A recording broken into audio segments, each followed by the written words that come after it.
അങ്ങനെ first റൗണ്ടും second റൗണ്ടും കൂടെ first ബാച്ചും second ബാച്ചും കൂടെ 2000 സ്റ്റെപ്സ് കവർ ചെയ്തു. എയറോബിക്സ്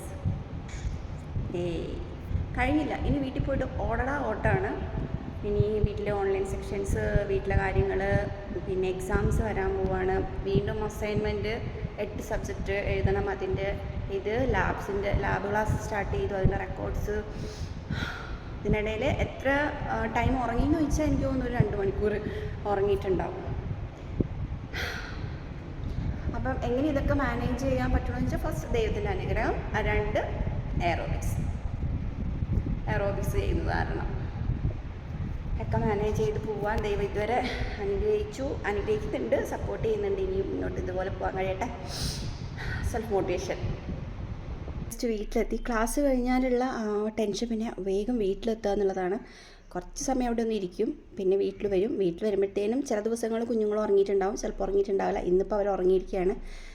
ഇനിയിപ്പോൾ അങ്ങോട്ട് തിരക്കാണ്. അപ്പോൾ പലരും എന്നോട് ചോദിക്കാറുണ്ട് എങ്ങനെ ഇതൊക്കെ മാനേജ് ചെയ്യുന്നു. ഒരുപാട് സന്തോഷമുണ്ട് എനിക്ക്. കാരണം ഞാൻ ഡെലിവറി കഴിഞ്ഞ സമയത്ത് ഞാൻ ഒരിക്കലും കരുതിയതല്ല ഫിറ്റ്നസ്സിൽ എനിക്ക് ഇത്രയധികം ആക്റ്റീവ് ആകാൻ പറ്റുമെന്നുള്ളത്. ഡെലിവറി കഴിഞ്ഞപ്പം ഡെലിവറിയുടേതായിട്ടുള്ള കുറേ കോംപ്ലിക്കേഷൻസ് ഞാൻ ഫേസ് ചെയ്തിരുന്നു. ഒരുപാട് ഹെൽത്ത് ഇഷ്യൂസ് ഫേസ് ചെയ്തിരുന്നു. അപ്പോൾ അവിടെ നിന്ന് എനിക്ക് ഇന്നിപ്പോൾ ഈ ഒരു 2000 സ്റ്റെപ്സ് എന്നെ സംബന്ധിച്ച് നിസ്സാരമേ അല്ല. എനിക്കത് കവർ ചെയ്യാൻ പറ്റി. കണ്ടിന്യൂസ് ആയിട്ട് 2 സെക്ഷൻസ് മാനേജ് ചെയ്യാൻ പറ്റി. 6 to 7 and 7 to 8 നോൺ സ്റ്റോപ്പായിട്ട് എനിക്ക് ക്ലാസ്സസ് എടുക്കാൻ പറ്റി എന്ന് പറയുമ്പോൾ ശരിക്കും അത് ഭയങ്കര ഒരു സന്തോഷമാണ്. സർവശക്തന് ഒരുപാട് നന്ദി. പിന്നെ ഞാൻ എപ്പോഴും വിശ്വസിക്കുന്ന ഒരു കാര്യമാണ് എയറോബിക്സ് ക്യാൻ ഡു വണ്ടേഴ്സ് എന്ന് ഞാൻ വിശ്വസിക്കുന്ന ഒരു വ്യക്തിയാണ്. എയറോബിക്സിന് അത്ഭുതങ്ങൾ തീർച്ചയായിട്ടും ചെയ്യാൻ സാധിക്കും. ഇനി അങ്ങോട്ട് ഓട്ടാണ്. കുറേ കാര്യങ്ങളുണ്ട്. വീട്ടിലെ A to Z കാര്യങ്ങൾ. 4 കുഞ്ഞുങ്ങൾ എന്ന് പറയുമ്പോൾ തന്നെ അറിയാമല്ലോ, അവരുടെ ഫുഡ് കാര്യങ്ങൾ, വീട്ടിലെ കാര്യങ്ങൾ ഒക്കെ മാനേജ് ചെയ്യണം. അപ്പം ഇത്രയും കാര്യങ്ങളൊക്കെ എനിക്ക് മാനേജ് ചെയ്യാൻ പറ്റുന്നുണ്ടെങ്കിൽ തീർച്ചയായിട്ടും അത് പറ്റുന്നത് എയറോബിക്സ് ചെയ്യുന്നത് കൊണ്ടും ദൈവാധീനം കൊണ്ടുമാണ്.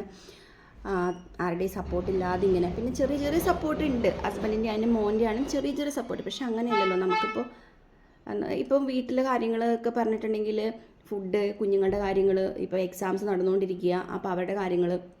അതേപോലെ തന്നെ എൻ്റെ പഠനം എന്ന് വെച്ചിട്ടുണ്ടെങ്കിൽ അത് എക്സാംസുകളും കാര്യങ്ങളും നോട്ട്സുകളും ഇഷ്ടം പോലെ ഉണ്ട്. അപ്പം അതിൻ്റെ ഇടയിൽ കൂടെ ട്വിൻ ബേബീസ് അവരുടേതായ ഒരു ആക്ടിവിറ്റീസ് കാര്യങ്ങൾ. അപ്പോൾ ഇതൊക്കെ മാനേജ് ചെയ്യുന്നത് പുറമേ നോക്കുമ്പോൾ പലർക്കും ചിലപ്പോൾ സിമ്പിളായിരിക്കാം. പക്ഷേ എന്നെ സംബന്ധിച്ച് അത്ര സിമ്പിളൊന്നും അല്ല. പക്ഷേ എല്ലാം മാനേജ് ചെയ്ത് എനിക്ക് പോകാൻ എനിക്ക് സാധിക്കുന്നുണ്ട്. അത് ഒരു വലിയൊരു അനുഗ്രഹമാണ്. ചില സമയത്തൊക്കെ ഞാൻ ഭയങ്കരധികം ടെൻഷൻ ആവാറുണ്ട്, സ്ട്രെസ് ആവാറുണ്ട്. പക്ഷേ ആ സമയത്തൊക്കെ എനിക്ക് കൂളായിട്ട് മാനേജ് ചെയ്യാൻ, ഹാൻഡിൽ ചെയ്ത് പോകാൻ പറ്റുന്നത് തീർച്ചയായിട്ടും ഞാൻ ഫിറ്റ്നസ്സിൽ നിൽക്കുന്നതുകൊണ്ടാണ്. അതും ഒരു എയറോബിക്സ് ട്രെയിനർ ആയതുകൊണ്ട് തന്നെയാണ്.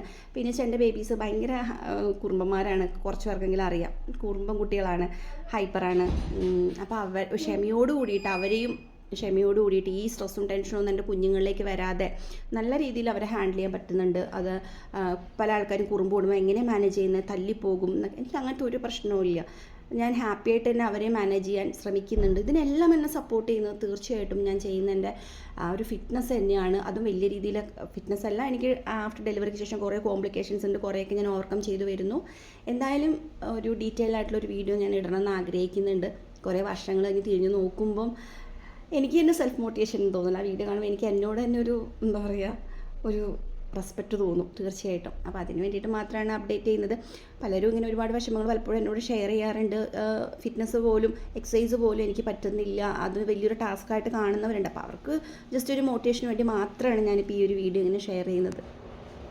പിന്നെ ഇടയ്ക്കിടയ്ക്ക് സെൽഫ് ലവ്, സെൽഫ് മോട്ടിവേഷൻ ഭയങ്കര ഇമ്പോർട്ടൻ്റ് ആണ് നമുക്ക്. അതൊരിക്കലും നമ്മൾ വിടാൻ പാടില്ല.